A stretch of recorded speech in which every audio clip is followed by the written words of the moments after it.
idea is to help be a resource to the churches in any way we can be, to work with the culture that we have here, because it's something that's very different than we're used to, and even very different from America used to. When I grew up, it was different than it is now. It's constantly changing and constantly evolving, and so the idea is to help in any way with that kind of change. The group is called Rediscover I Am. That's kind of the name. I'll tell you very quickly some of the ministries, and the ministry that we're working on today is called I Am the Cornerstone. So these are the great I Ams of Jesus. He said all of these things. And the idea behind this ministry is about marriage and parenting. So we start with all of the different stages. So the weekend we had was about relationships and how to find the right person and how to be the right person. And then we also hope to serve in premarital. So we have a weekend coming up November 2nd, if anyone's interested. We've been doing it for several years now on premarital. And then we want to have parenting retreats. And last week we had, 2 weeks ago, we had a parent day, and we're also going to have a parent day here October 5th. So on October 5th here, we're going to have but it's for the whole diocese, so anybody can come. Again, the idea is to help, how to be a parent here in the United States. And so this is what this ministry is about.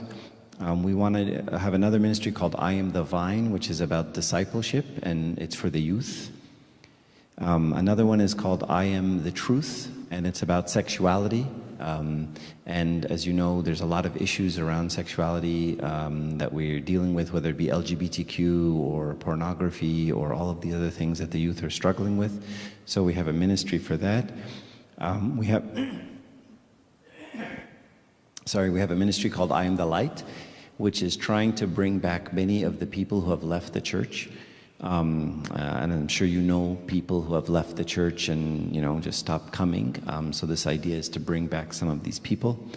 I Am the Good Shepherd is a ministry that is to be a support for the servants and the clergy in any way we can, to be a resource for them in dealing with the culture and some of the difficulties in serving here in the United States.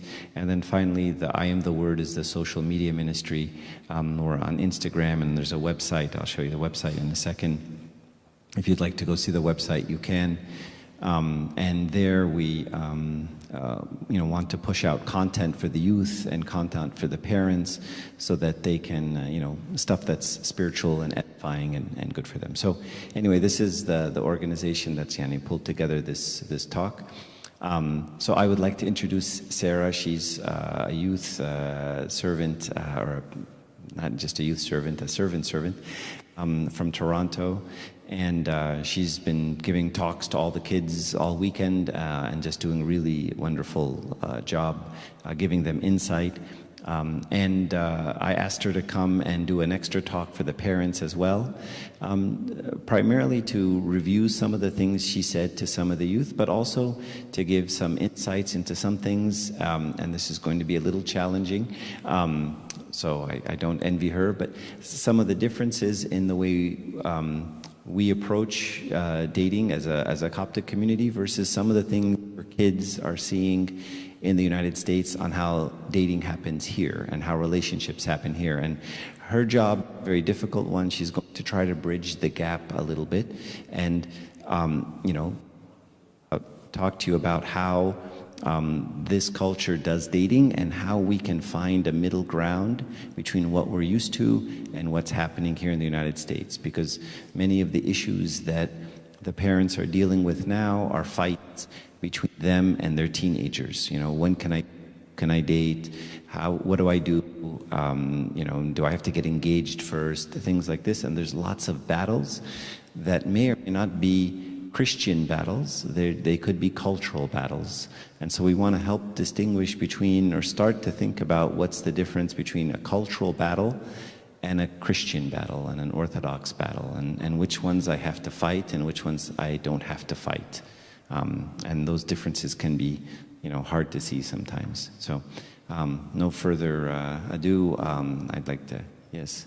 Oh, there's a Slido there. So if you want, you can take a picture of it, and then that way you can ask a question, or you can just raise your hand and ask a question. Just straight, up to you. So go ahead and take a picture. So I'd like to introduce Sarah to come speak. Thank you.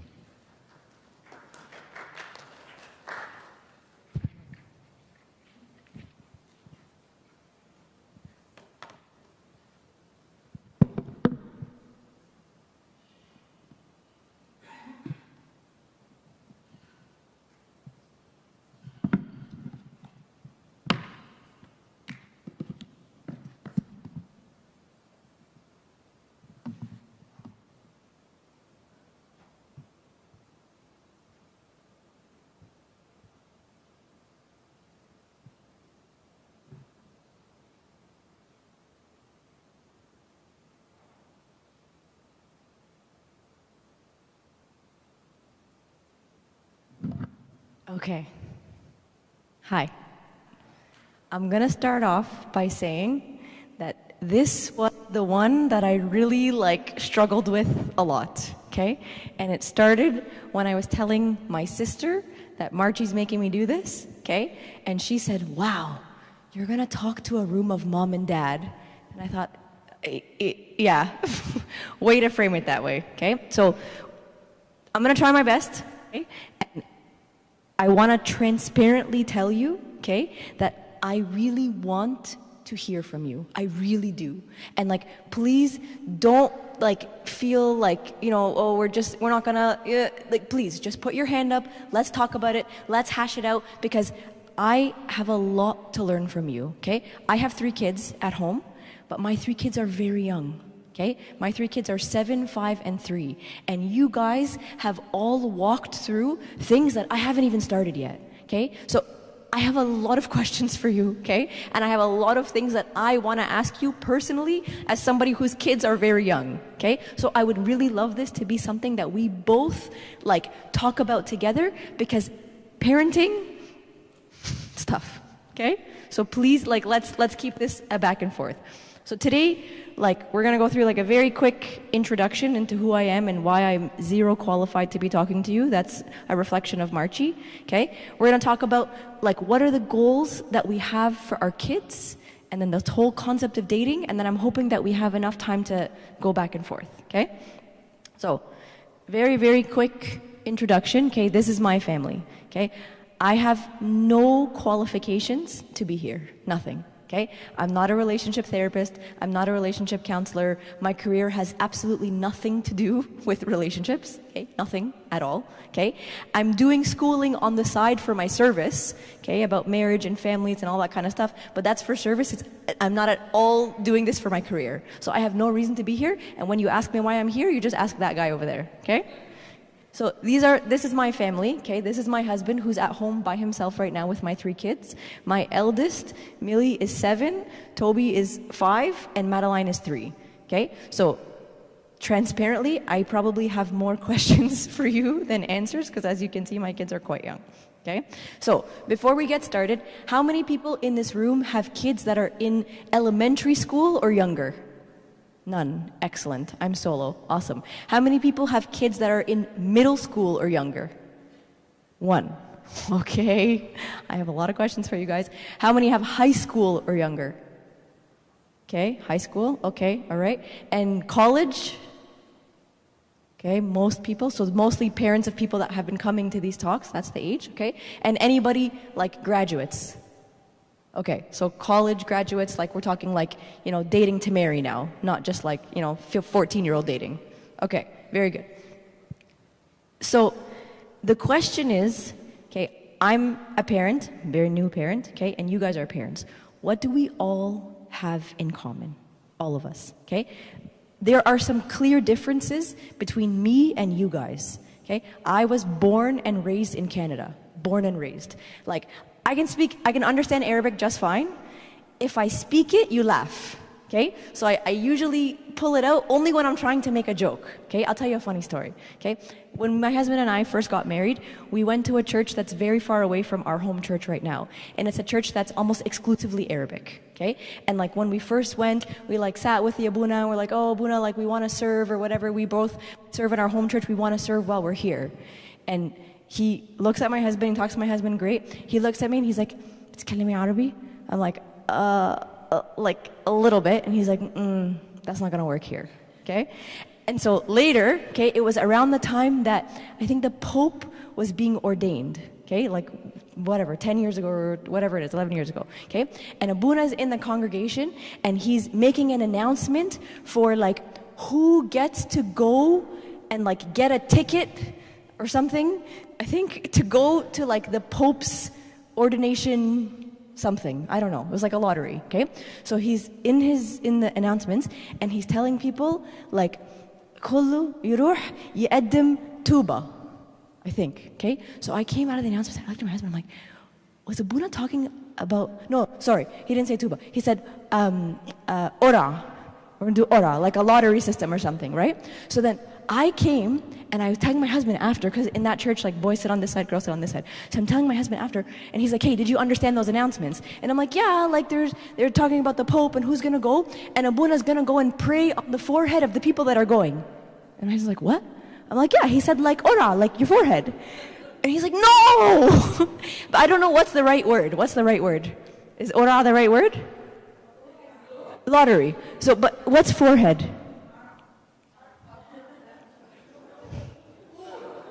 Maybe. So, yes. So this is like when they ask me, can you give this talk in Arabic? You don't want me to give it in Arabic. It's not going to make sense, okay? It's not going to make sense. So there are some very clear differences between me and you. One of them being that I was born and raised in Canada, okay? One of them being that my like culture is very different than yours. Very. 100%. And my parents sound a lot like you guys, okay? And that's why when my sister said you're gonna stand there and talk to a bunch of mom and dads, yes, okay? I am the generation that your kids are. Okay, born and raised, but my mom doesn't speak English, if that helps you. Yeah, okay? But what is the one thing that unites everybody in the room and me and you?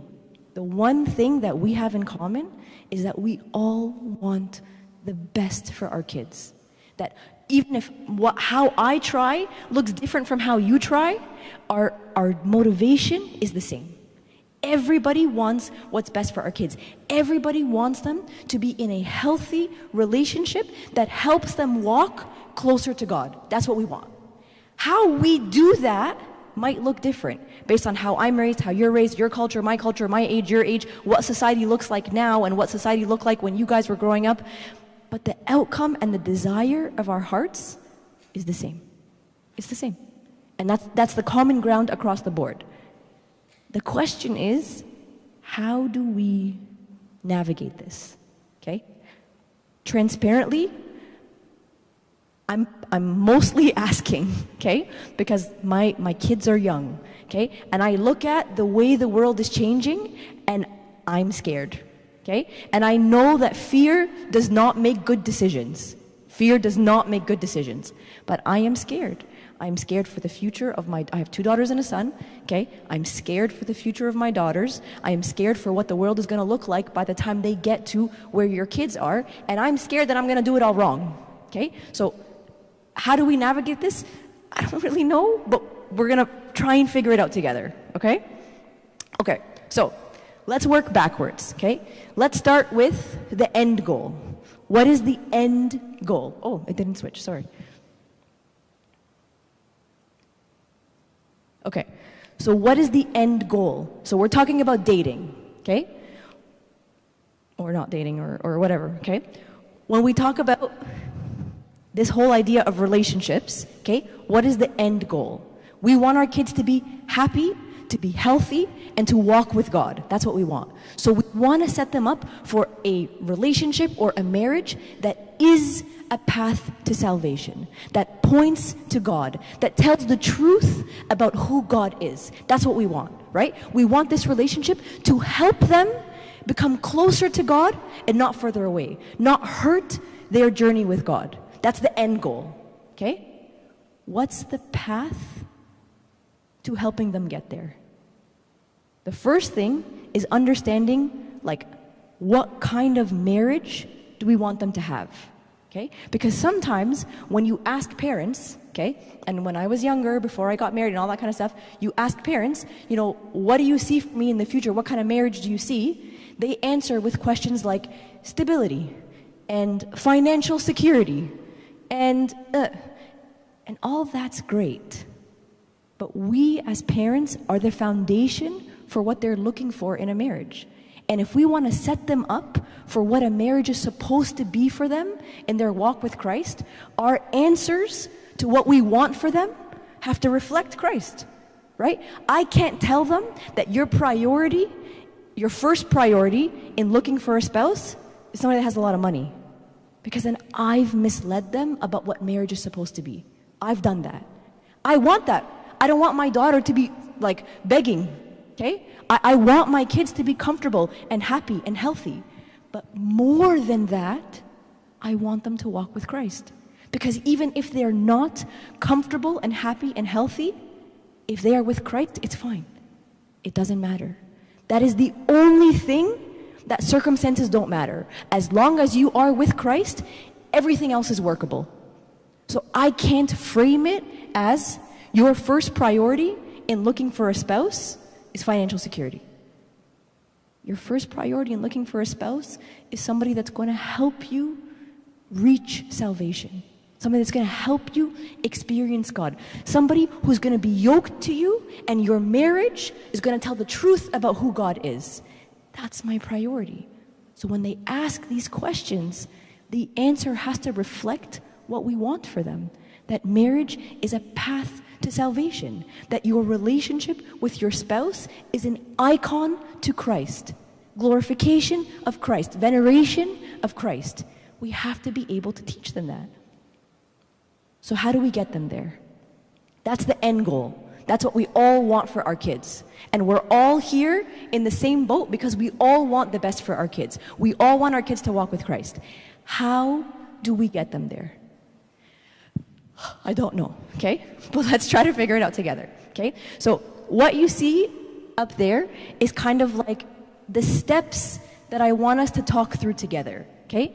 The first one at the very beginning is our parenting. And I'm saying our, okay, because I'm figuring it out.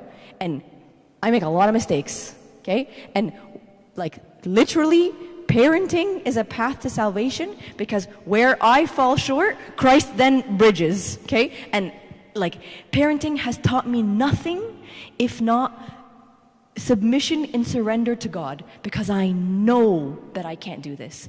I know that I can't control their environments. I can't control what ideas people are going to put in their heads. I can't control like what people are going to say to them. So this is my maximum, and when I'm at my maximum, I surrender that He's going to take and bridge the gap between my maximum and what they need, okay? So the first that we're going to talk about is our parenting, okay? The second is how our parenting helps them form who they are and what their identity is. And then that identity then helps them create priorities in their life. So if I've given them the right identity, then their priorities should follow from who they are. And then their priorities are reflected in how they date, who they date, why they date. But it all starts from the ground up, which is the parenting. Okay, so this looks very complicated. Is it too small? Can you see it? I can zoom in a little bit, okay? So this whole weekend, I've been talking to your kids, okay, a lot, okay? And we talk about marriage as the path to salvation, okay? Now that they're gone, okay, and it's just us in the room, okay? Yes, marriage is a path to salvation. Parenting is a path to salvation. You wanna know why? Because you are crucified daily, okay, by your kids. For me, sometimes my youngest, hourly, okay? Parenting is a path to salvation, okay? Parenting has taken out of me things that I didn't know existed in me, okay? But the parenting model is supposed to model Christ. It's supposed to model your relationship with God, right? Like, where do we learn parenthood? We learn it from the fatherhood of God, right? That's where we get it. And your parenting helps you form, like, who they are and what they're going to become. So, like, let me see if I can just zoom in a little bit, okay? Because from your parenting flows the model that the world now has to disprove. You decide for them what to expect. You model for them what they're supposed to be. You model for them what is right and what is wrong. Like, I was reading a few, like, parenting books the other day, and you know what, actually we're gonna get there, but the concept behind what I was reading is that you can talk until you're blue in the face, but what they learn from you is not your words. It's what your life does. It's what your life looks like. It's what your life models, okay? So, like, in parenting, for example, okay, our parenting is gonna teach them more about devotion to God in terms of how we act. Okay? If our priorities in our parenting and in our home reflect service and joy and whatever, they're gonna absorb that more than me sitting there and lecturing them and telling them you have to be a servant. It's easy for me to sit there and tell you you have to be a servant. I'm sitting on the couch, I'm watching TV, okay? But it's much more impactful for me to show them how service becomes a priority in our lives, because it's a priority in my life. On our way here, okay?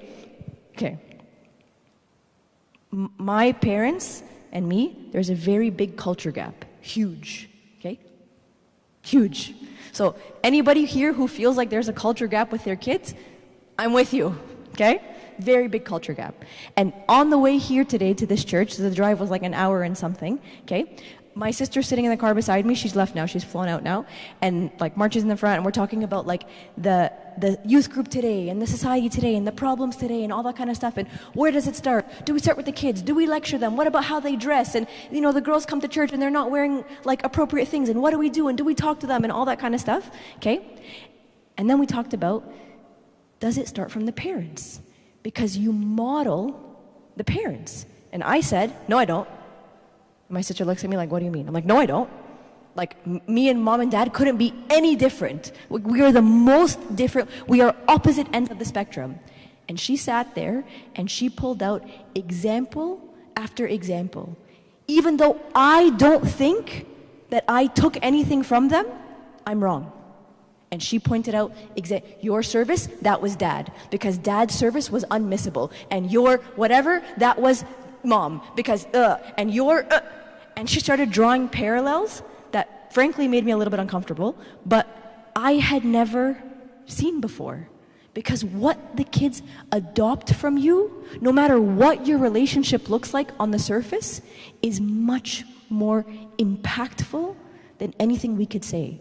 So we have to make sure that we are modeling what we want them to be. If I want them to be devoted to God, I have to be modeling that in my life, okay? If I want them to be led by God, I have to model that in my life. What does that look like, okay? Do you pray with your kids, with your spouse, by yourself at every crossroads? Do my kids see me at home, alone, in my quiet time with God, to know that this is something that they're supposed to be modeling? Do my kids see me struggling over a decision, struggling over what to say, and pause to pray? Do they see that? Because I can tell them that, but it means less than if they see that in action. I'll give you an example, okay? I'm very close with my husband's parents. Very close. My husband's parents, my husband is the best, his parents are the best. He's the best because they're the best, okay? They're great, okay? 8 years ago, okay, I have 3 children that live with me, okay? I have 4 children. I have 1 son who died, okay? It was a very, like, you know, up and down, like it was a whirlwind, okay? He lived for almost a week. before he died in the hospital, okay? So he was born and we found out that, you know, like he's not gonna make it and all that kind of stuff. It was very dramatic. My husband and I found out together first, alone in the hospital room, okay? And all the parents are sitting in the waiting room ready to be like, Mabruk, yay! And the doctors had just come and told us, like, he's not gonna survive, okay? So we took it, okay? We, you know, we prayed, we did our whatever, and we said, okay, bring the families in. We have to tell the families. We have to tell the families that we're not going home and all that kind of stuff, okay? So they come in, and we're just starting to like tell them, like, you know, guys, like this is what's happening or whatever. And my mother-in-law interrupts. Okay, my mother-in-law, she's a similar personality to me. She's very pushy. She's very obnoxious, okay? So we're like mid-sentence about this like very traumatic thing that's happening, and she interrupts, okay? And she just takes over the room, and she stops, she's like, everybody stop talking. Everybody stop talking right now. And she doesn't know my parents that well. Like, they're not like, they live far away from each other. Like, they don't know each other that well. But in the room was my mother-in-law, my parents, my siblings, his siblings, and my best friend with a balloon. Haram, okay? With a balloon, okay? And she stops everybody, and she makes everybody hold their hands right now. She doesn't know these people, okay? She's like, we're gonna pray right now. And she makes everybody, we haven't even given them the full medical situation of what's happening. And she makes everybody stop in that moment and stand, we have to pray right now. And she's crying as she's praying, like, Lord, I don't know what they're gonna say, but I know it's bad. I need you, we need you here. But mid-sentence, she stops and prays. That is my mother-in-law, that is my husband, and that is what I want to be for my children. She never told him, this is what you have to do. But she showed him, this is what we are. This is who we are. This is what we do. And her showing him is infinitely more powerful than anything that she could say. Openness with God. Okay? Openness with God. This is something for me, okay, that was a struggle growing up, okay? This idea that you can bring anything to him. There is nothing that is exempt from him because he loves you and he cares for you, and your hurts are his hurts and your problems are his problems, okay? Sometimes where that starts is our openness in the home, okay? In Egypt, okay, many, many years ago, and the culture that my parents were raised in, you don't talk about things. You just don't. Even today. So I just told you, I don't know any of you people, okay? And I told you about my son who passed away. My mom would kill me, okay? If I was standing here in front of you guys talking about my like naked, that's what she would say, okay? مش لازم تنكدي على كل حد. Like, and even like, you know, like when we talk about it, like me and my husband are very open about it, we talk about it or whatever, she's like, لا مش لازم نتكلم على حاجات وحشة, focus on the good. لما انتي بتزعلي بصي في وش توبي عشان تعرفي ان ربنا موجود. Like, we can't talk about bad things that happened. And in the culture that she was raised, that was true, and that was right, and that was good, and that was relevant, and that was appropriate. And when she says that, she's saying that for me, right? She doesn't want me to be sad. She doesn't want me to cry. She doesn't want me to be hurt. She doesn't want people to look at me differently. She's saying it for me, right? But in doing those things, we model to kids that there's things you can't talk about. But do you want that for your kids? Do you want that for them in their relationship with God, that there's things we don't talk about, and in your relationship with them, that there's things we don't talk about? You are their parents. You are their safe haven. You are their support. You are the only people in this world that will love them no matter what. No matter how many times they make a mistake, no matter how many times they do something wrong, you are the only people that will always be in their corner. Do you want them to feel like there's things that you can't talk about? No. I want them to be able to come to me no matter what. Maybe I overshare with my kids, okay? And, you know, definitely my mom looks at me sometimes and she's like, "Tarbiya ghariba." Like, she doesn't quite agree with, the open conversations that me and my daughters have at developmentally appropriate ages or whatever it is. Fine, you're totally right, okay?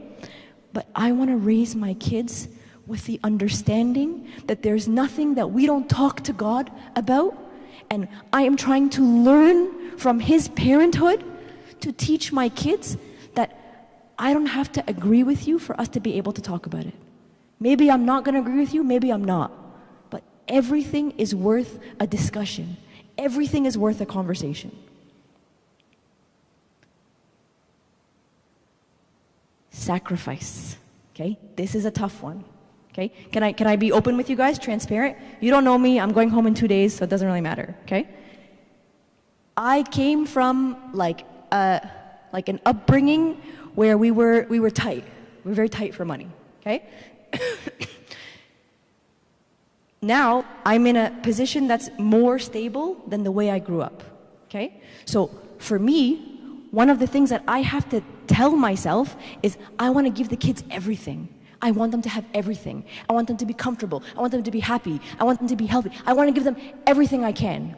But I have to be careful that in my parenting, I'm telling them the truth and I'm teaching them the truth about the life of sacrifice that we're called to, right? We are called to be able to sacrifice. In marriage, we're called to be able to sacrifice for the sake of our spouse. In parenting is all sacrifice. It's only sacrifice, okay? We are called to be able to sacrifice. In church, okay? My kids can't tithe. They have no money. But they can tithe with their efforts, with their time, with their service. It's not a money thing, okay? It's you're offering your first fruits to God, whatever that is. Their first fruits right now are time, beautiful. Service, beautiful. But I have to be careful that I'm modeling that for them, that I'm teaching them not just about a life of comfort, but a life of sacrifice. And I can set them up with money and cars, and every time I go to the store, you get whatever you want and all that stuff, and tell them, oh, but you have to lead a life of sacrifice. What does that mean? If they don't even know what a life of sacrifice looks like, that's on me. I have to model that for them.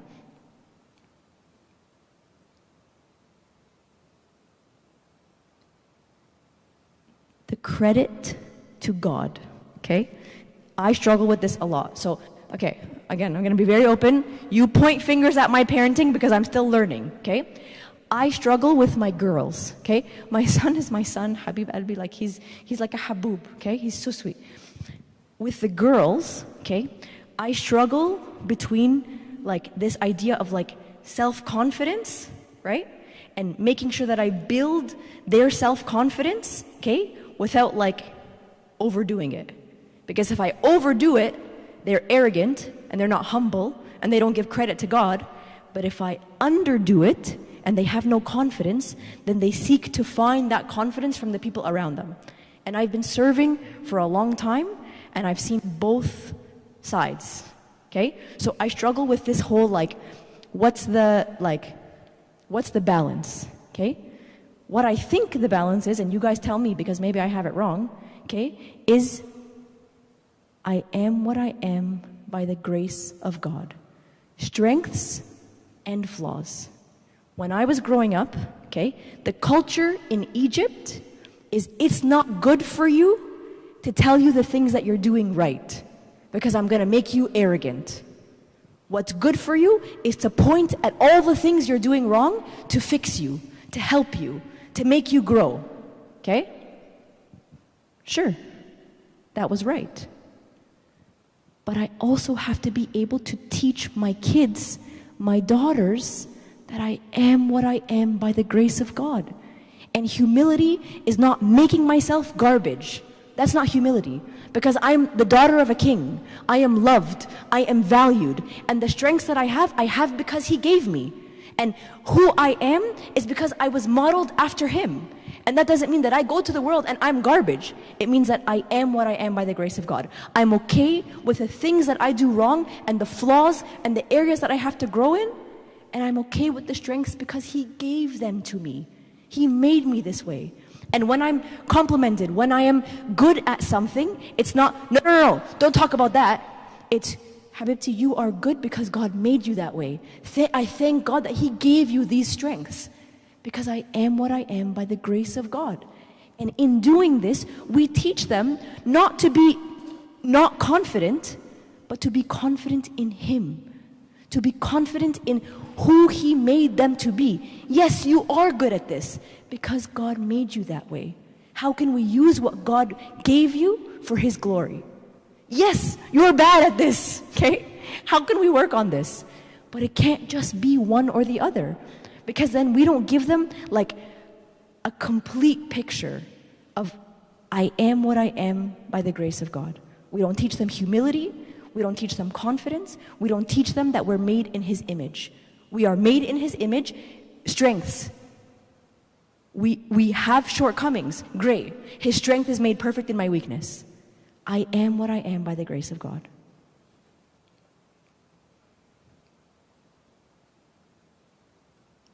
This is what I was getting at, okay? When we talk about parenting, I read a lot of books, lots and lots of books. I should stop reading, okay? Your greatest message will be spoken by your life, not your lips. I'm not saying don't talk to your kids about stuff like this. Actually, I'm saying the opposite. Talk about everything, okay? But the biggest impact that you will have on them is the life that you model, is the life that you lead, because they are learning that from you even if they don't realize it. And today, I'm 36 years old. I have 3 children at home. And today, I learned more about what I absorbed from my parents than I have ever thought about. I'm 36 years old. And it took my sister, who's 8 years younger, to point this out to me. They will absorb more from what you model than anything that we say. So we have to be able to do it in tongue, yes, but in deed and in truth, through our actions. I don't know what the Arabic version of that verse is. So that's a lot of pressure, okay? That's a lot of pressure. To model a life that we want them to be, I feel the pressure, okay? I especially feel it like because my kids are so young, and this is a long journey that I have ahead of me, hopefully, please, God willing, okay? But I know that I am a flawed individual. I know that I am. And I know that I can't be everything all the time because I make mistakes and I mess up. But where I lack, He bridges the gap, right? Where I fall short, He bridges the gap. And that's why parenting is part of the path to salvation, because we can't do this without Him. We can't, okay? And He is the only reason that they turn out okay.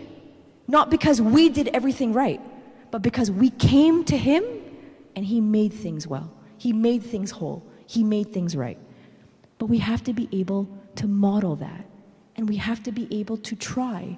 Because from that parenting, we then form their identity.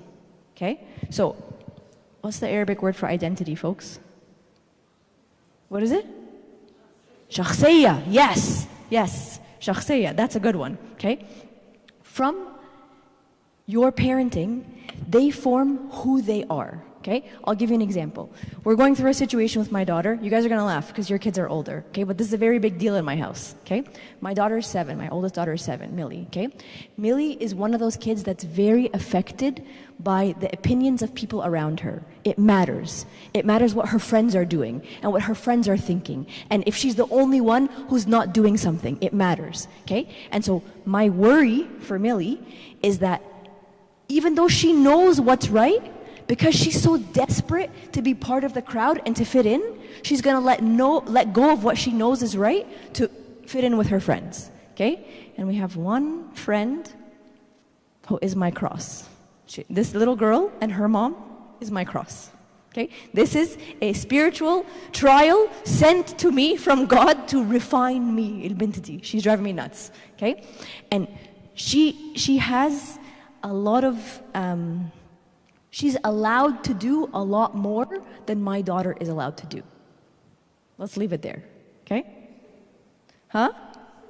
7 years. Exactly. This child is 7 years old. This is not appropriate, but it's fine. It's fine, okay? It's fine. I literally asked my husband, should we move schools? Maybe we should move schools. He's like, Inti Magnuna, we're not moving schools because of a 7-year-old. Anyways, so I struggle with this whole idea of, like, if I tell her, you can't be friends with this girl, okay, is that gonna work?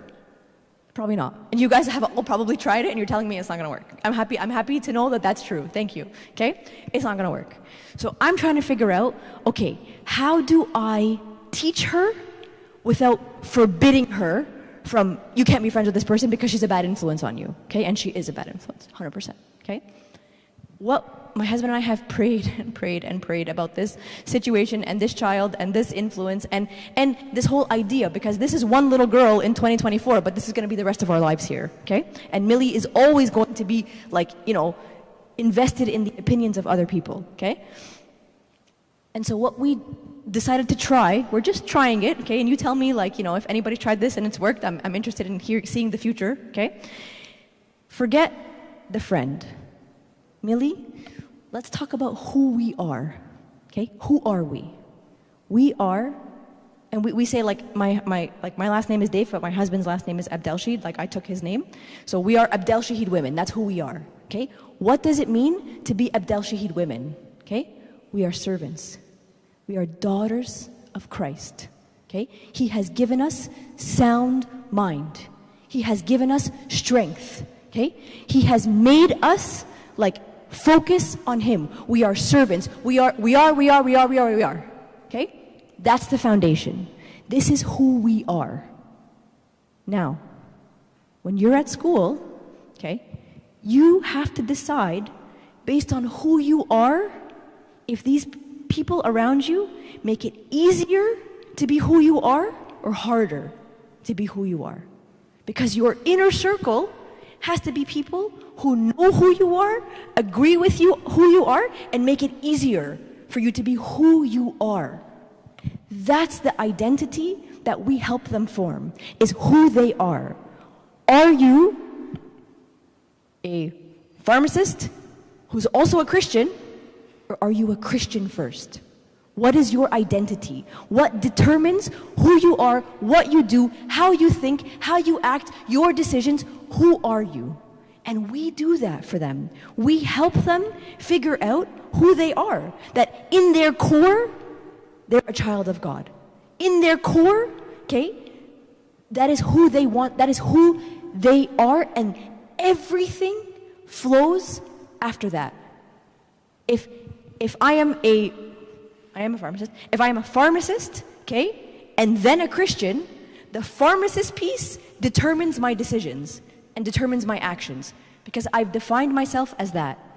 But if I am a Christian first, who also happens to be a pharmacist, okay, everything happens in light of my identity as a Christian. So from there, we can talk about everything. Okay? That's the starting point, is who you are, and then this situation is in relation to who you are. So that works for dating, that works for friends, that everything starts with who you are. And that is what we do. Our parenting and what we've modeled and what we've shown them to be the life that we want to lead helps to form who they are. And if their identity is in Christ or if it's in something else. I don't know what the Arabic translation of this is. Help me. I don't know. Just look up the reference. I can't translate this. Okay. I just quickly want to talk about this part. Okay? Quickly, very quickly. Okay? This is something that we talk about at home a lot, because sometimes when we're raising kids, okay, we're so focused on, like, humility, right? And we sometimes, like, unintentionally teach kids, like, lack of confidence, and we call it humility, right? And I think that those are two different things. Humility and lack of confidence, that's not the same thing, okay? So at home, we talk about this this like stepwise approach. So the first thing is that because I am a child of God, because I am loved by God, because like I am made in his image and likeness of God, I receive grace. And that grace is that he accepts me. And God loves me no matter what. No matter what I do, no matter how bad I am, no matter all the mistakes that I made, God loves me. That's grace. Okay? And faith is that I believe that. Faith is that now I understand that my God is a God who loves me unconditionally. That's faith.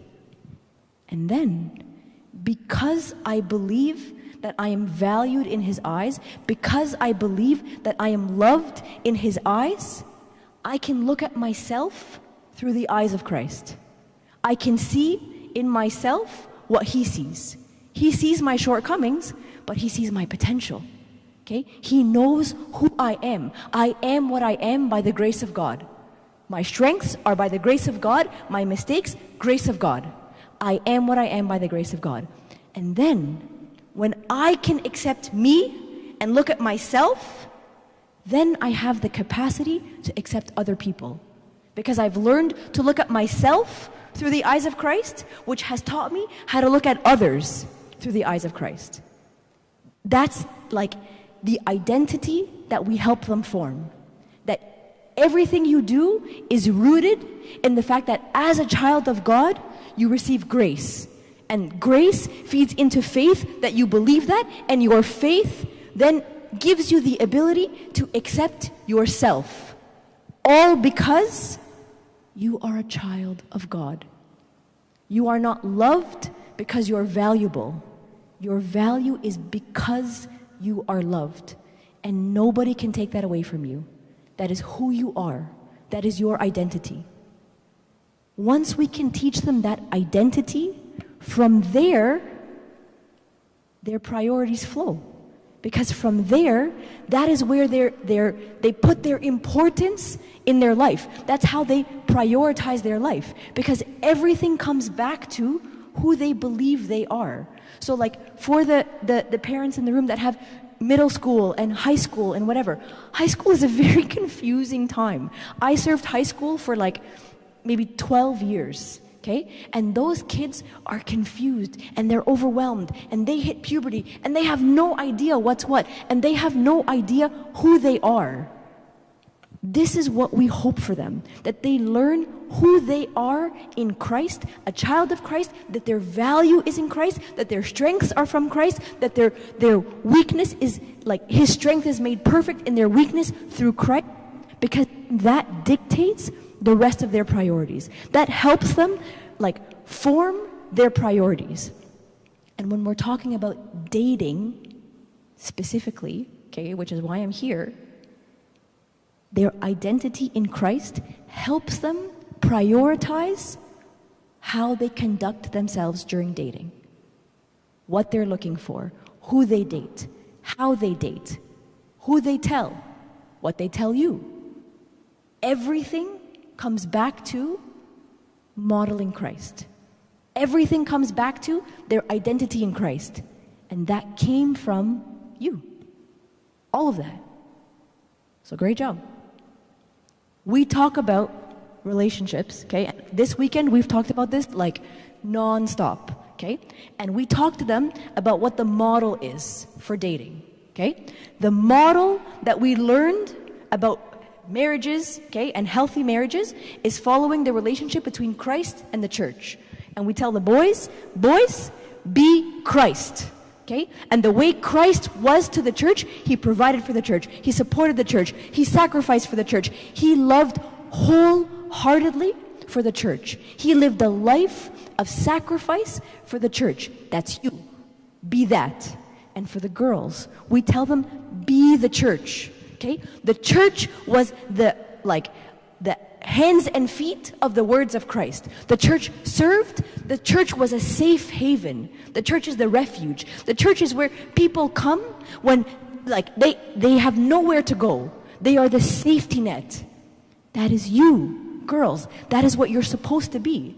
But we can only do this if they define themselves in their identity as identity in Christ, which that's what parents do. That's our job, right?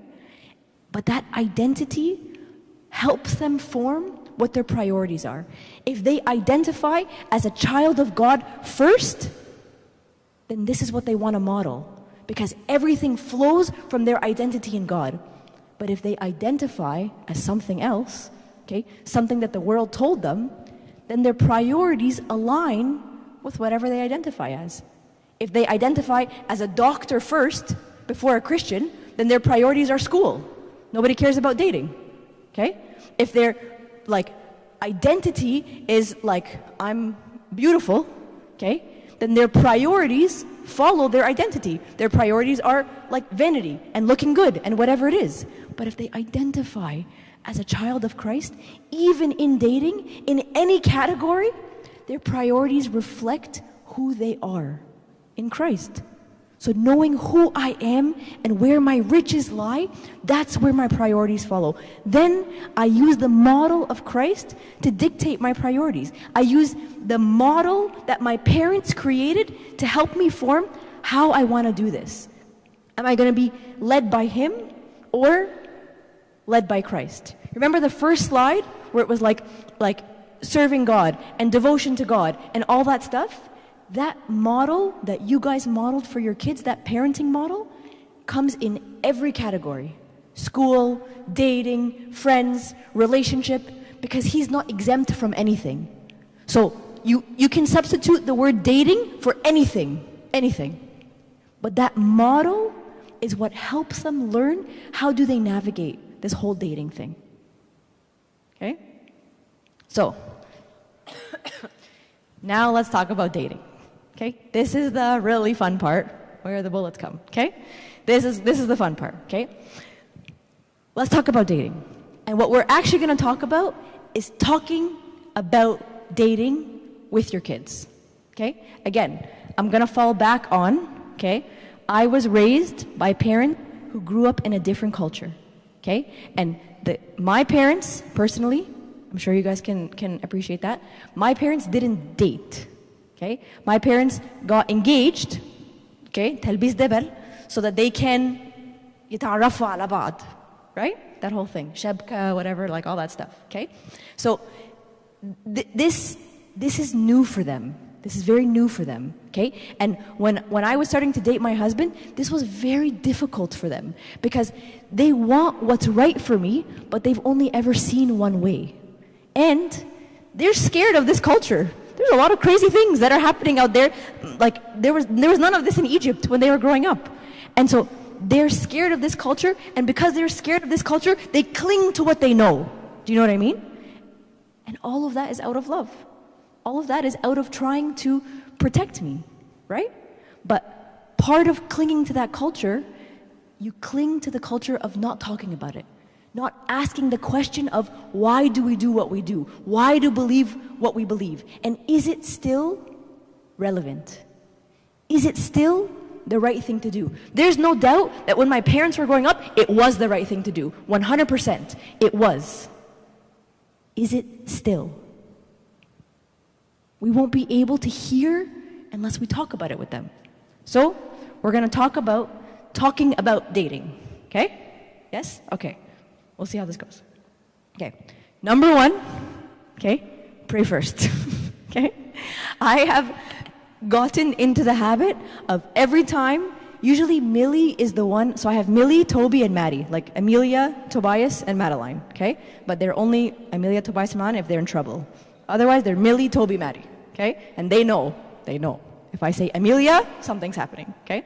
So I have Millie, Toby, and Maddie, and I have started to get into the habit, because of, I learned the hard way, that sometimes Millie comes home and she says something that we're not ready for, that she heard at school. And it's a very quick Lord Jesus Christ, have mercy on me, a sinner. Please, God, give me the words because I have no idea what I'm going to say to this child right now, before anything, okay? This dating thing is hard. We want to be able to do this with our kids, and we want to be able to do it right. The only way we're going to be able to do it right is to first pray for the words. Okay? I'll give you an example. My daughter is 7 years old. okay? She just started grade 2. She was in grade 1 last year.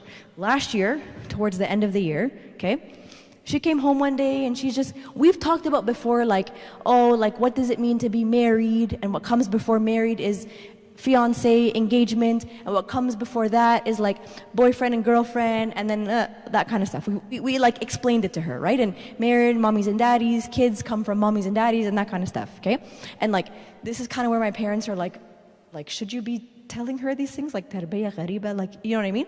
But we talk about this because we want to make sure that like we tell her first before somebody tells her something that we don't agree with, okay? So we've talked about it a little bit, okay? And like, with that said, like, imagine my parents' reaction, right? Because my parents, we never talked about that. And when I was dating my husband, okay, they couldn't say the word boyfriend. La, this is very bad. It's pre-engagement. That's what they called him for the entire time that we dated. And like, my husband is an identical twin. Sorry? صح. كلمة dating دي لا. This is also no, not allowed. Okay? And my husband he's an identical twin. He has a twin brother. And his twin brother got engaged like maybe 3 months before we got engaged. Okay? But his wife lives in another province, like another state. Okay? And so they got engaged and whatever, and they're so excited. And they asked me, can you come to the engagement? Fly. No way, okay? I wasn't allowed to go to my husband's house for dinner with his mom because we're not engaged. La. So when his mom called my mom and please, and Tamer's getting engaged and blah, blah, blah. And my mom hangs up the phone and she looks at me, huh? My mother-in-law is Imi. Imi كلمتني. I'm like, okay. Like, what's wrong? She's like, she wants you to go to the engagement. And I was like, I don't know, Mom. Like, what do you think? She's like, هيقولوا عليكي ايه؟ girlfriend? And she like lost her mind, okay? Just so you know, I didn't go to the engagement. I didn't go, okay? So this is my mom, okay? My mom, okay? And now my daughter is the marriage, engagement, boyfriend, all that stuff, okay? So she comes home, Millie, one day from school last year, okay? And we're chatting, we're talking, whatever, and she says, oh, Mommy, Olivia at school has a crush on Xander. My husband's in the kitchen washing dishes, he drops the plate. He just like, and he's looking at me like, she's 7, like he's about to panic, okay? I can see him, he's breathing heavily, like he's about to panic, okay? Those are the moments we pray first. Because fear doesn't make good decisions. And fear doesn't give us the words. And He has not given us a spirit of fear. He's given us a spirit of power, love, sound mind. Those are the moments where you pray first. Your child comes to you and wants to talk about dating, pray first. Don't drop the dishes, you pray first. Because we don't know how to do this. And we need His wisdom to speak through us because we don't know how to do this. Okay? Pray first.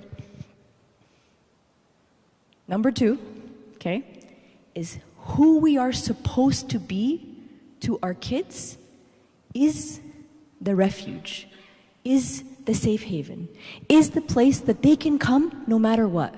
No matter what the world says to them, no matter what the world does to them, no matter what mistakes they made, we are the only people that will always love them no matter what. But we have to be able to set that as the foundation. We have to be able to be that for them. If they want to talk about it, we can't be the reason that they don't. Just because we don't know how to do it. We have to figure it out. That's our job. We're their parents. So we can't be the reason that they don't come to us. We have to be their refuge and their safe haven. And when you get to a point where you don't want to talk about something or you don't feel like it should be talked about, that's the point where we have to question, why do we feel that way? Why? My husband does not want to talk to my daughter about crushes. He is very scared. Why? He's scared that we're going to tell her the wrong thing, or she's going to do stuff, or she's going to have these influences. Sure. When you don't want to talk to your kids about dating, this is a good time to question, why do you feel the way you feel?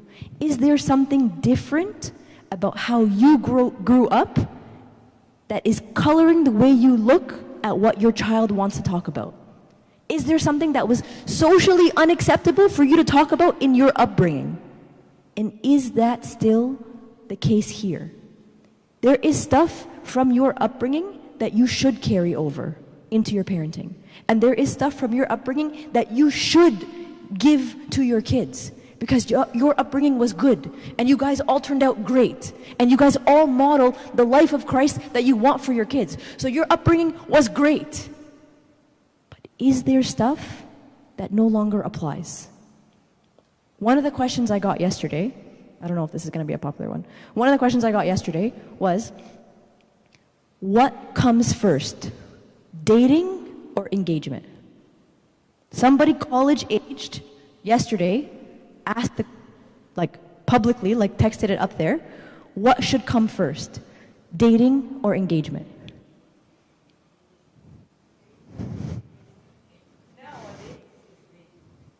What about when you were growing up? Was engagement. What about today? If I asked my mom when I was dating or when I was about to date my husband, what comes first, she would have said, engagement comes first. And if you want to go out with this guy, you better have a ring on your finger. Yeah, we're assuming that they're dating they're like in an age where they can date to marry. You know what I mean? We're not talking about 12 years old. Mm-hmm. Mm-hmm. And why? Mm-hmm. And you know how they're going to know that? You make it okay to talk about. I never, ever talk to my parents about dating. Never. And the day that I had to come home and tell them that I want to date my husband, oh my gosh. I met with Abuna 100 times before that, because I'm like, this is not going to go well. No matter what I say, this is not going to go well. Okay? You make it okay to have those conversations with them and to make the difference between high school and university when you make it okay to talk about.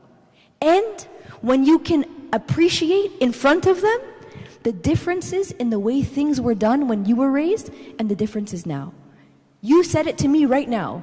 When you guys were growing up, engagement came first. But if you can draw that parallel with them, where when I was younger, engagement came first, but let's talk about what's right now, that goes a long way. Because it's not just like, you invite them to talk about it. And now they stop seeing you as irrational and you're not listening, and they see where you're coming from. They see that you feel this way because this is all you've ever known, but you're open to hearing about it. You're open to talking about it. You're open to seeing the differences between when you when you got engaged, and the way it works now. You make that okay if you can talk about it with them. And you make it okay if with them, okay, you can question why you feel the way you feel. If I ask you what comes first, dating or engagement, and you say engagement, and I say why, and you take out the ship and you hit me, okay, we're not having a discussion together. But if I ask you why, and you say, well, when I was younger, this is what we did, let's talk about whether that makes sense right now, that's a whole different discussion. That's a whole different discussion. And that is how you make it okay to talk about this. You don't have to agree with them, okay? And there's going to be stuff that you talk about that you disagree on and you don't see eye to eye. But it's at least okay to talk about it. They at least know that they can talk about this with you without fear of a ship. Do you know what I mean? Okay, are we good? Yeah? Okay. We'll see. Still, we're not done yet. Just wait, okay? Okay. This part is hard. This is very hard, okay? Listen more, talk less, pray the most, okay? Somebody who I really strongly admire and really I want to be you when I grow up, this person, taught me that when your kids are coming, okay, and they're talking to you, and my problems with my kids right now are baby problems. Oh, this one has a crush, I want to go to this birthday party, whatever. Your problems are different from my problems, okay? Toby, I don't want to do my homework, I want to go outside, very different, okay? I appreciate that. But when your kids are talking to you about something that is stressful relative to the age that they're in, okay, so stressful for us is Millie says, Olivia has a crush on Xander or whatever it is. For you guys, it's going to be something infinitely more important, okay? You listen more, okay? Our habit, our instinct is to jump in and correct, right? Jump in and point out where that's dangerous, or that's wrong, or that's... because you don't want to let them continue to think something that might color their decisions later. But you'll get there. You will. You want them to tell you. You want them to ask your opinion. But you have to give them an opportunity to ask your opinion. If you just shove it down their throat, you haven't given them the opportunity to want to know what you think. One of the things I admire the most about my husband's relationship with his parents is that he genuinely wants to know what they think. We're old. I'm 36, my husband is 42, okay? He can make his own decisions, I can make my own decisions, but we genuinely want to know what their opinion is. When I had this discussion, we had an issue with Millie and the friend that I'm praying about and whatever, I had my conversation with Millie and I called my mother-in-law, hey, what do you think about this? I know you don't have any daughters, but let's talk it out. What do you think about this? Because I genuinely want to know what they think. But you have to give them a chance to want your opinion, to ask for your opinion, especially after a certain age. I'm looking in the crowd, and the majority of you guys have college-age kids or graduates or older, okay? They are fully formed adults, okay? They are, you know what? That acute phase is over, okay? You want them to want to know what you think. But if you don't give them a chance to ask you, you just jump right in. Listen more, okay? Talk less, even though that's our instinct. Wait for them to ask you your opinion, okay? Because then it's invited, not shoved down their throat. And through the whole conversation, pray, pray, pray, pray, pray, okay? This person that I admire so much taught me, when your kid is coming to you and it's a difficult conversation, yes, you're listening, but in your heart, you're praying, please God, give me the words. I don't know what's happening right now. This is crazy. Please Lord, I need you right now. I need you to speak through me. I need you to be the tongue. I need you to be the words that I speak. Listen more, talk less, pray throughout. Okay. Sorry.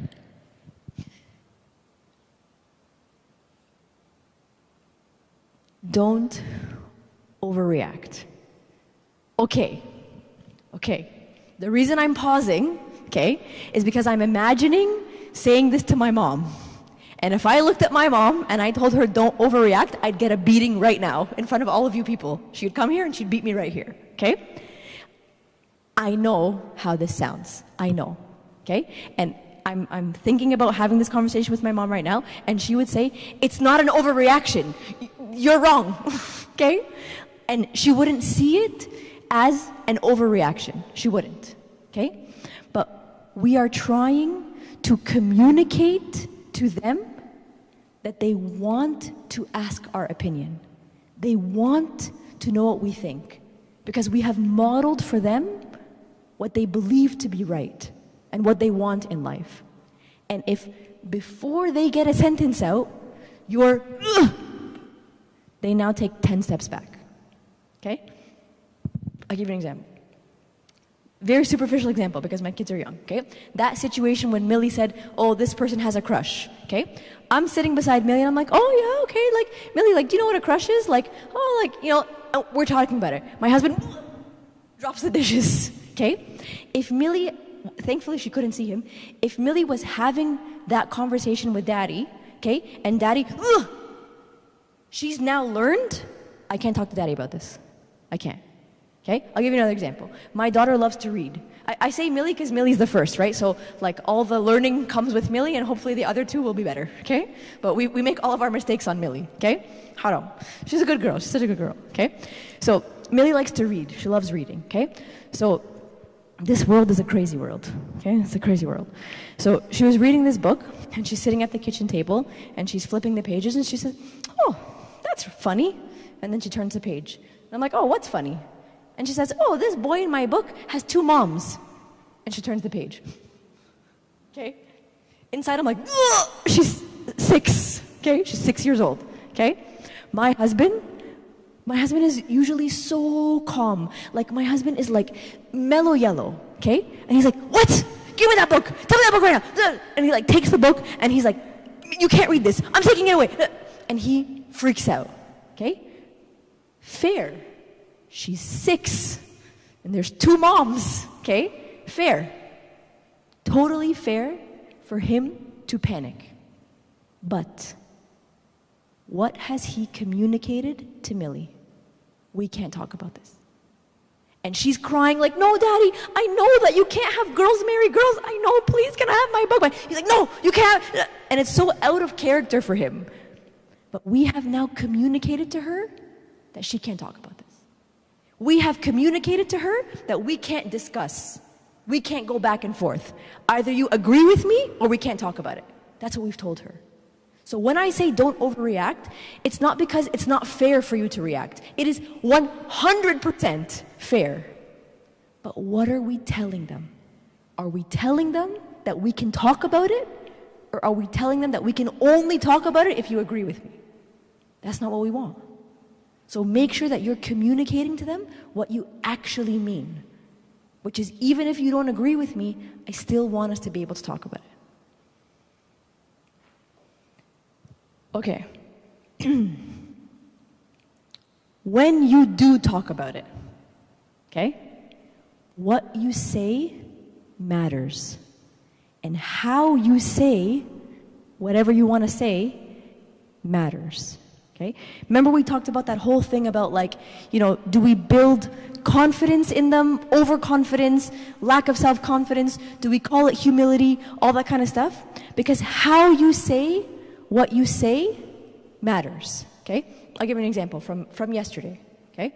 No, Friday. One of the girls after the talk on Friday came and talked to me. It really hurt me. Okay? And she said to me, do you think that because I've been in a previous relationship and we broke up, that I'm never going to get married? That's what she said. And I was so sad when she said that. I was like, why? Why would you think that? Like, why do you think that? And she was like, well, because my parents told me that you've been in a previous relationship and you broke up and now nobody wants to marry you. It was like a knife in my heart, okay? And I actually didn't even end up talking to her about that whole issue of like, do you think I'm going to get married? We actually didn't even get around to that. What we talked about was, for her parents, responding to why they're saying that and not what they're saying. Okay? What they're saying has hurt you. And what they're saying has made you feel like you've lost value in somebody's eyes. But that's not what they mean. What they mean is, I'm worried about you. And what they mean is, I want you to learn from the previous one. And what they mean is, I'm worried about your future. And I think about this a lot. And I'm concerned. And what they mean is, I hope that what happened when I was growing up doesn't repeat itself in your culture. That's what they mean. That's why they said it. But what they said hurt her. So we have to be careful as parents that what we say is what we mean. Do you know what I mean? You never want your words to have unintended consequences on your kids, because sometimes your kids will tell you that hurt them, but most of the time they won't. There's many things that have been said to me growing up that just live in my back pocket. I'll never tell my mom anything about the things that she said that have stayed with me. Sometimes they'll tell you, sometimes you won't. So our job as parents is to make sure that what we say aligns with what we mean. And if that means that you take a pause before you say it, great. If that means that you pray before you say it, even better. If that means that you stop until you have a second to think about how you want to say it, great. If that means that sometimes there's a culture gap, okay, and you want to think about how the direct translation sounds, great. If that also means that you want to design your communication around who your child is, even better. Okay? I don't know if anybody in this room has ever heard of the temperaments. Have you ever heard of the temperaments? Temperaments? No? Yes? Yes! Okay, very good. Excellent. Okay. So the temperaments are like the general population is kind of divided into 4 different types of personalities, okay? I don't know anything about your diocese. I'm going home on Tuesday. You don't have to listen to anything I say, okay? But I would strongly recommend a parenting meeting about the temperaments. So we do this at home. We have a series for parents about parenting different temperaments based on who you are and who they are. Because each individual temperaments, you can say the same sentence, but they're going to take it differently. So I'll give you an example, okay? My daughter Millie is the oldest one, 7, okay? She's all about friends and fun and excitement and what's next and what are we going to do, whatever. And Toby is like a haboob, okay? Toby is he's soft and he hugs and he kisses and I love you and he doesn't know how to be aggressive. He doesn't know how to fight. He's just all love, okay? And the most important thing for him is that you're happy with him. If he feels like he's disappointed somebody, he falls apart. That's Toby. And then the third one is crazy. We're not going to talk about the third one. The third one is Magnuna, okay? So my kids go to Kumon. You guys know what Kumon is? Okay? So they'll come back from Kumon and they hate Kumon with their whole heart. They hate it. It's the worst thing that we ever did for them, okay? And let's say they had a bad day at Kumon and they didn't do a good job. I can tell Millie, you didn't do a good job at Kumon. She's like, okay. And then, I'll try better next time. And then, khalas, it's gone. She doesn't think about it again. If I say to Toby, you didn't do a good job at Kumon, he crumbles. Same words, but he crumbles and cries, I want to try again. I'm going to do a good job. Give me another chance. I want to try again. Take me back. I'm going to try again. And he's only 5. He won't sleep the whole night. He'll wake up every hour. I want to do a good job. I want to try again. I want you to be happy with me. Same words. You know what's the difference? Their temperaments. And what they hear you say is different based on their temperament. So it's our responsibility to make sure that the words that we choose for our kids when we're talking about dating reflects what we mean, but also has insight into who my child is. I know that what I say is going to affect Toby differently than Millie, and Maddie doesn't listen to us anyways. Do you know what I mean? So your delivery has to be designed for impact.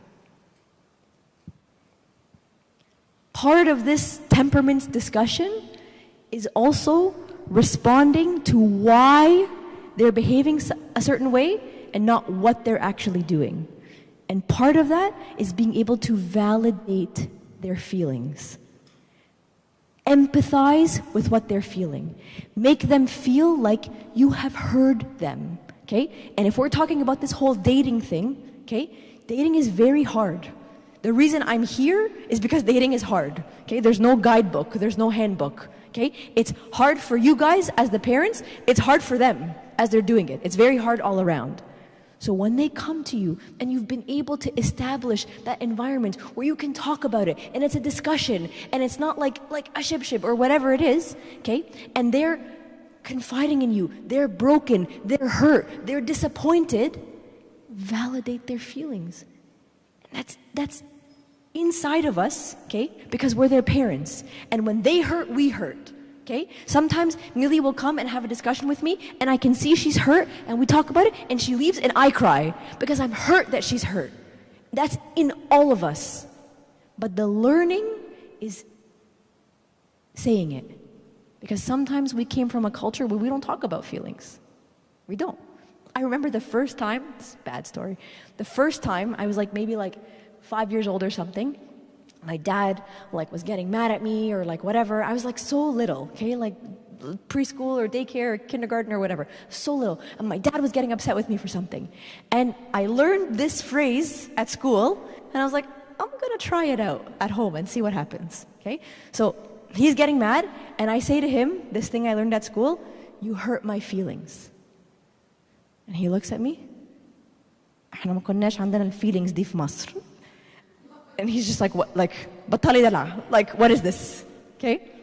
Because maybe what was culturally appropriate at the time is that we don't talk about this. This is dala, okay? This is شغل عيال, maybe, okay? But if you make them feel like this is dala and this is شغل عيال, they're not gonna come back. I never said that to my dad ever again, never. 36, never said it again. We don't talk about feelings in my house. You want them to be able to feel with you. And you want them to be able to see that you hurt when they hurt. And you rejoice when they rejoice. And their problems are your problems. And that you're with them. You're yoked to them. Part of doing that is being able to validate why they're feeling the way they feel. All right. I'm done, okay, for now. But I think now we have time for questions, right? Okay, so there's that Murray said that we can put up there, or we can just talk. It's totally up to you guys. I don't promise to have any answers, okay? I might have more questions than answers, okay? But we'll see how it goes. And if it gets really juicy, over to the clergy.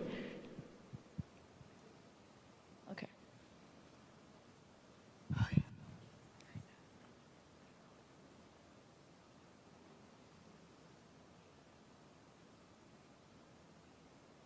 Okay, good questions. Very, very good questions. So far we got 3 really, really good ones. Okay? Okay. First thing, is dating a good thing? My son said that dating is just talking. Okay. So, number 1, I don't know how old your son is. Okay? So, the first part of the question is dating a good thing? That depends. Okay? Is dating in grade 6 a good thing? Probably not. Okay? Is dating in grade 9 a good thing? Probably not.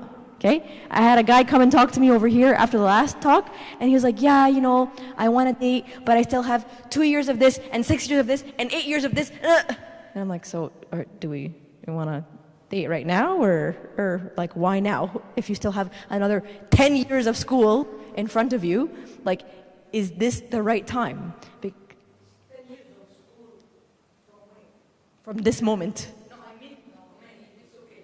But I mean from high school, from college, from residency. Yes.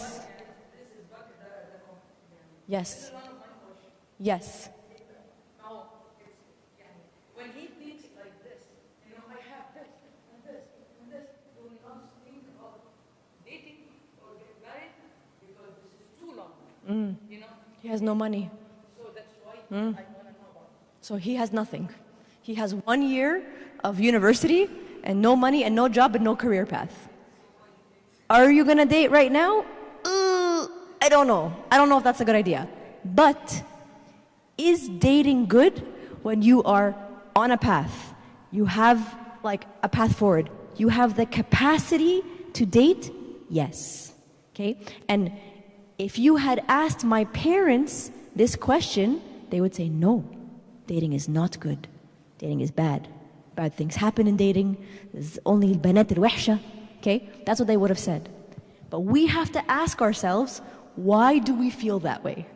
Why do we feel that way? Yes, dating is good. You don't want your son or your daughter to end up in a marriage with somebody that they don't really know. And that after they get married, all this stuff comes out that they didn't know about and now they're stuck. You don't want that for them. The way that they learn to assess the person in front of them is through dating.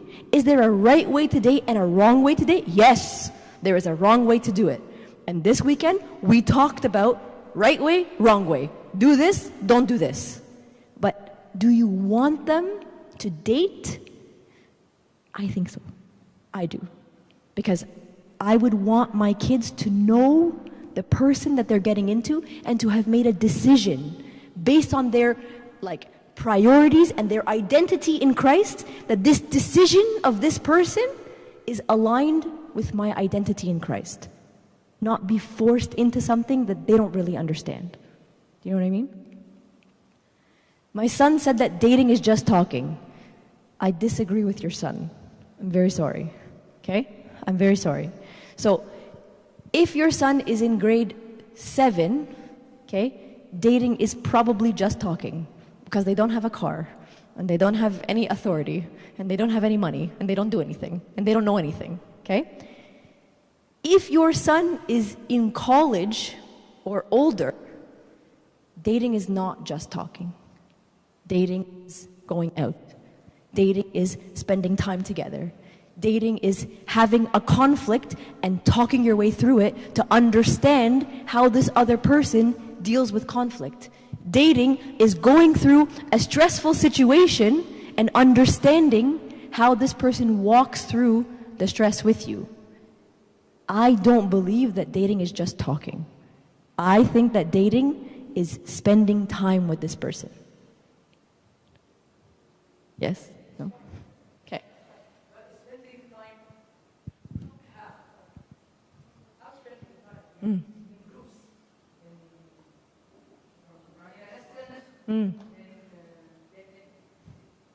What do you think? What do you think? Okay, just say it's a small group. It's a small group. Yes, going out and in groups. No, even though like as a couple in a restaurant, but situation is, and give examples of situation. Okay. How many people? ممكن. It can show Sometimes. the reaction or the actions, and you can see it in when you go in groups. Like, I think maybe in groups when they're not ready to actually date. That's different. But when they're ready to date and actually find a match, you have to go one-on-one. You can't yes, just and I agree. Going one-on-one is fine, but I mean in groups and in one-on-one, the conflict will not come except going in in some situation. I mean, not only like in a restaurant and talking, so it's not gonna show anything. So if they go out like attending something, and they will see what's going on. So I agree with you that dating can't be limited to one type of event because you're assessing this person as a whole. And you have to get to know who this person is as a whole. And is this person aligned with your path to salvation? Yes or no? Okay? So, for example, when we're talking to your kids, okay, this weekend, we said a lot of things, we talked a lot, okay? One of the things we talk about is like, yes, dating in groups, all that kind of stuff. Do I tell them to go out one-on-one? Yes, I do. I'm sorry. Yes, I do. Okay? I do. Because they need to be able to see what the other person is like away from social influences, who they are. Okay? Do I also tell them it's really important for you to be around the person that you're dating and their families? Yes. Because I want to see how this guy who's asking to marry my daughter treats his mom and treats his sister. And what's their relationship? And do they talk? And do they have baggage? And do they have conflict? And when they have conflict, what does he do about it? Does he walk away and not deal with it? Or does he stay and figure it out? I want you to see that, okay? I want you to make sure that your dating relationship is aligned with the lifestyle that you want going forward, okay? Does the person that you're dating serve? I want to know that. I want to know if your ideas of service and the importance that you place in service are matched by this individual. And you're only going to know that if you see them in different contexts, right? Families, groups with their friends, yes, and one-on-one. Because the deep and personal conversations don't happen in groups. They happen one-on-one. And that's where you need to be able to assess this person. So everything that you've just said is all a part of dating. Going out alone, going out in groups, going out with friends, going out with the families, serving together, going to church together, all of that. That's all dating. Because dating is an assessment. And in order for you to have a well-rounded assessment, you have to be able to see them in the different parts of their life before you join your lives together. Okay? Anyone not comfortable with that? It's okay. Yes? Okay. What's the password locked? Very creative. Okay. What age should they start dating? This depends on, like, who they are, okay? Transparently, who they are, okay? Like, my brother was not ready to date at 21. He was not ready. He was an idiot, okay? He didn't know who he was a mess, okay? He was a mess. I started dating my husband at 21. We got engaged when I was 22, and we got married when I was 23. I'm different than my brother. I was an old 21. My brother still hasn't hit 20. I'm kidding. He's fine now. He's old now. He's great, okay? But it depends on who your kid is. It depends, right? There's no blanket age, but there is a readiness, okay? There's an emotional readiness, okay? There's a mental readiness. There's a spiritual readiness, okay? And there's a circumstantial readiness. If I have no path, no job, no career, no future, nothing, maybe I'm mature, but I have nothing, right? So there is no blanket age, but there is a readiness that we tell them they have to have before they start dating. So I'll give you an example, okay? I do a dating talk in our high school, not our high school service. I go to another church. They ask me to come and talk about dating because they don't want to talk about dating because the kids get very mad at them. So they bring a speaker from outside who takes all the bullets and then goes home, kind of like what I'm doing here, okay? No problem. So when I go and I talk to these high school kids about dating, okay? If I stand there and tell them, don't date, don't date, don't date, the first thing they're going to do is they're going to leave the class and they're going to go and date. That's the first thing they're going to do. What we tell them is about the readiness for dating. I don't know you. I don't know how mature you are. I don't know anything about you, okay? But what you should expect from the guy that you're dating is that he models Christ, that he's a leader, that he's strength in character, that he takes initiative, that he sacrifices the way Christ sacrificed. Do any of these grade 9 boys, are they able to do this? No? Don't settle, because you deserve more. And boys, the girl that you're supposed to date, what you should be able to expect from her is that she empowers you and she builds you up with his words and she creates a safe haven and a refuge and she is the church. Are any of these 14-year-old girls able to do this for you? No? Habibi, don't settle. So it's a readiness thing. It's not an age thing. You know what I mean? Okay.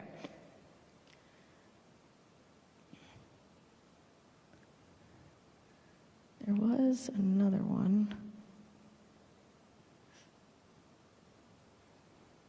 Can you scroll this one down? I can't get this bar to get down. Because there was another one that was really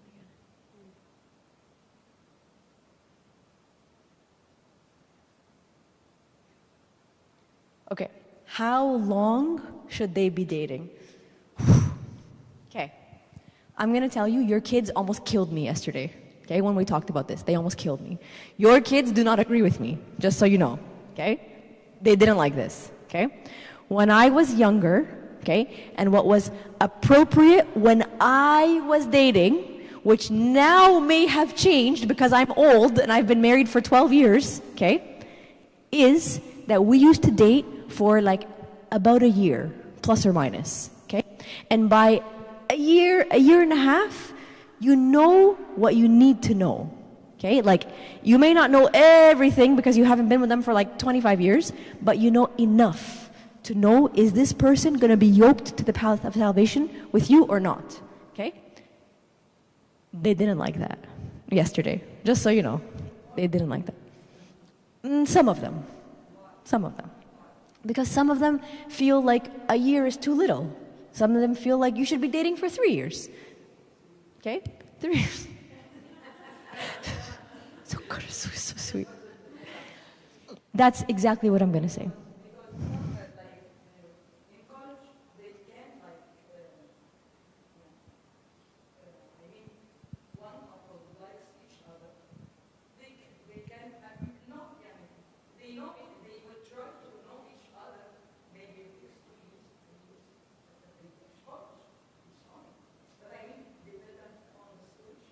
Exactly. So what I'm going to say is, as long as the way you're conducting the dating relationship is aligned with your priorities that are based on your identity in Christ, it depends on the situation.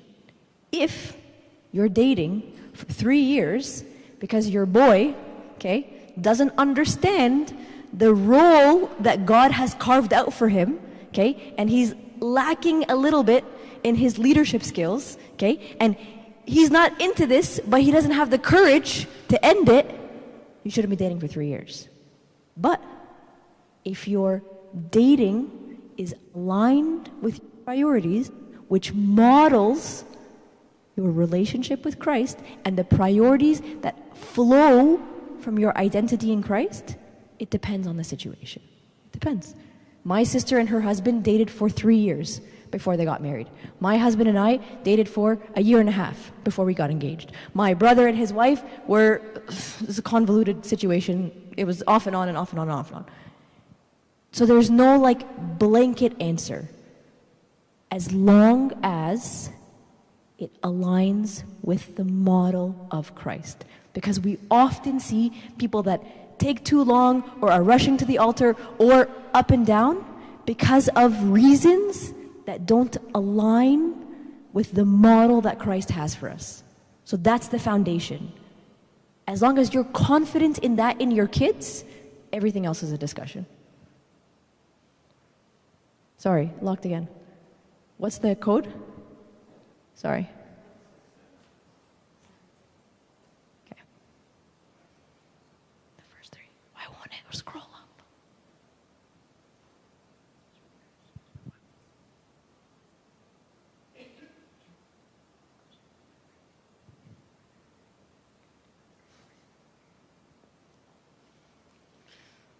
What do I do if I do not agree with the person my son or daughter is dating? Pray. Okay? The first thing you do is pray. The first thing you do. You pray for wisdom. You pray for God to open your heart. You pray for God to speak through you. You just pray a lot. A lot. Okay? I don't know the answer to this question. But the second thing that you might want to do is ask yourself why. Why don't you agree with the person that your son or daughter is dating? Maybe you're right. I have no idea. Maybe you're right. But you have to be sure that you are right before you go and communicate this to your kid. Because you don't want it to be that you've now made it so that this is something that you can't talk about. And this is something that they can't come to you. And if the reasons why you feel that this person is not right for your child are valid reasons, it's even more important for you to keep the lines of communication open. Because if there's something that you're worried about, you want them to come to you. You want them to ask you. When they're not sure, you want them to come and bring you their questions and their fears and their you want that. So I don't know what the right thing to do is because my daughter's 7, okay? But if I had to try and navigate this, it would be number 1, you pray for wisdom, for words, for discernment, for God to open your heart, for God to reveal to you. And the second thing is ask yourself why. Why? Either, okay, it's a misconception, okay? Either it's that you don't really know this person and what you've seen on the surface you don't love, okay? But you've minimized this person to one or two characteristics that now define them, which might not be fair. Or, you know, you've prioritized things in a way that might not be in line with the model of Christ. So like, for example, I had somebody come and talk to me earlier today. My parents don't like the guy that I'm dating because he can't give me the life that they gave me. AKA, he comes from a family that doesn't have a lot of money and she has lots of money. Are we prioritizing finances above marriage as a path to salvation? Don't get me wrong, it's still a consideration, okay? I don't want Millie to be begging on the street. I don't want that for her, okay? But are we prioritizing things out of order? We have to ask ourselves why, okay? Is it that I don't like this person that my son or daughter is dating because Tante so-and-so talked to her mom and her mom said this and... Is that credible? Is that valid? Or it could be, okay, I don't like this person that my son or daughter is dating because of very valid reasons. I have seen this. I'm worried about this. This behavior is concerning. This is a red flag for me. I am concerned. Valid. What do you do about it? Is the foundation that you have set with your child a foundation of discussion or a roadblock?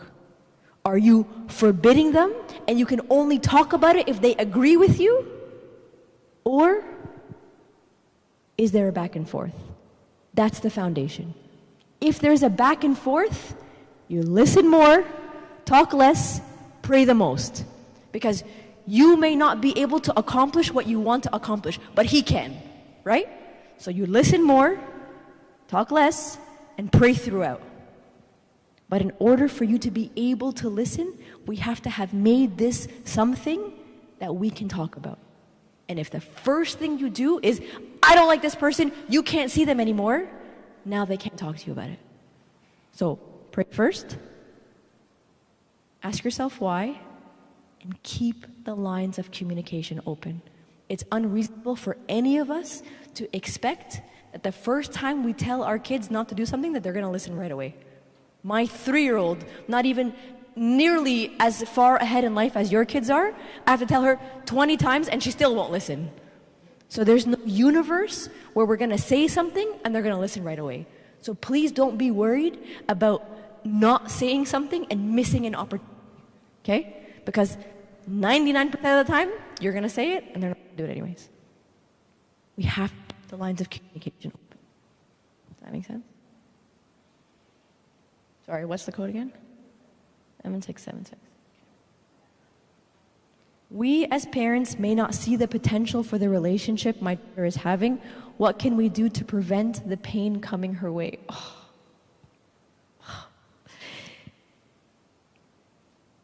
I ask myself this question all the time. How can I shield them from the pain that is coming? Okay? Like for Millie. Millie, when you guys do the temperaments, okay? Millie is a yellow. It matters to her if she's the only one left out. And we had a situation last year, okay, where she wasn't allowed to do something because, and it's not appropriate, okay? And even though I know she understands it, even though I know that she gets it, it still hurts her to be the only one. And to be the only person in her class or her whatever that can't. And I know it hurts her. And I want to shield her from that hurt. But I can't. I can't. Toby, okay, my boob, okay, so soft, habibi, okay? The other day we were at church and Toby is like so soft, okay? He's dressed as a deacon here, and there's 3 little boys over here, and they're pointing and laughing and making fun of him, okay? And I'm watching. I'm sitting behind and I'm watching, okay? And I'm praying and thanking God that Toby has no idea. But one day, he is going to have an idea. One day, they're going to do this to him, to his face. And it's going to hurt him because of who he is. I can't protect him from that. I can't. I want to, I can't. But what I can do is I can walk that with him. I can be there with him. I can be the safe haven that when he's hurt, he can come here and I will always have you. I can keep the lines of communication open and I can feel what he feels and I can validate how he's feeling and I can hurt with him and walk him through that. But I can't prevent it from coming. I can't. And if you try to tell your child that you should break up to prevent the hurt that I know is coming, it's probably not going to work, honestly. You can't, as much as you want to as the parent. But what you can do, which is actually more like learning for her, is to walk it with her. Because when it's over, okay, when you're right and when it's over, she will have learned so much from you about how to cope, how to navigate, how to communicate, how to take that hurt and go straight to God, how to take these difficult decisions and go straight to God. She will have learned that from you because you walked it with her. But you can't protect her from being hurt. It's going to come no matter what.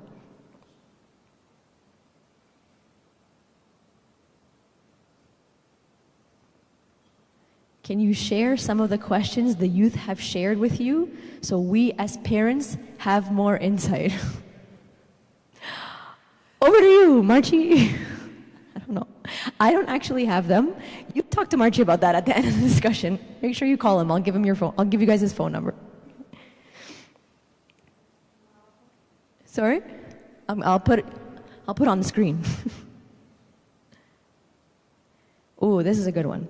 In what situations should I get myself involved in my child's relationship and when should I not? This is a very good one. Okay. Feel free to chime in, folks, whenever you see something that speaks to your heart, okay? Okay. We talked about this yesterday, okay? Transparently, at the sessions that we had yesterday, and how involved is too involved and how much is not involved enough. And this is a really great example of the question right before, okay? When we try to get ourselves involved in our kids' issues, okay, it's because we're trying to protect them, okay? We're trying to shield them from unnecessary hurt because we love them, okay? The problem is we don't arm them to learn to do this by themselves, okay? So I'll give you an example. That example where Toby, okay, there's kids that are standing there that are making fun of him, okay? That's happened to Millie already. Millie, again, she's the tester kid. We get all of our mistakes out in the first one, and then number 2 and 3, we've kind of figured it out, okay? And it's happened before. We're at church, and I'm watching this happen. I'm watching these little girls make fun of her, and I'm watching them leave her out. And I'm watching her being hurt in front of my eyes. I'm watching it, okay? And as her mom, I want to go in there and yell at these kids and yell at their moms, okay? That's what I want to do because I want to protect her. I want to get in there. But if I do that, this situation is going to happen again. And I might not be front row center to watch it. So what is better for her? That I get in there and I do it for her, okay? And I make the decisions for her, or I build her up and I teach her how to navigate this because I won't always be there. And I teach her, something happens, you go right to God. You don't know what to do, you pray for the wisdom. You're hurt, you pray for God to make you whole and to heal your heart. You want to talk out strategies? Great. Let's talk out strategies. Let's pray first so that God gives both of us the wisdom. But does it help her if I'm in there? Or does it help her if I'm back here lifting her up in prayer? What helps her more? So when we talk about how involved you get in your child's relationship, you want them to ask you. You want them to want your opinion. What you don't want is for you to be giving your opinion so many times that they stop listening. What you don't want is for you to insert yourself into their situation uninvited. Because the second you're uninvited, your opinion is uninvited, you are dismissed. You want them to ask you. You want them to want your opinion. Give them a chance to want your opinion. Give them a chance to ask you. If they ask you and they want you in, great. But if they haven't asked, wait to be invited. And keep the lines of communication open. Because maybe they haven't asked you today, but maybe because you've kept the lines of communication open today, they're going to come to you tomorrow and ask you tomorrow. Okay? Wait for the invitation is what I'm going to say. Yes? Done? Okay, we're done. I'm getting the signal. Get out of my church. Got it. Okay, over to you, folks.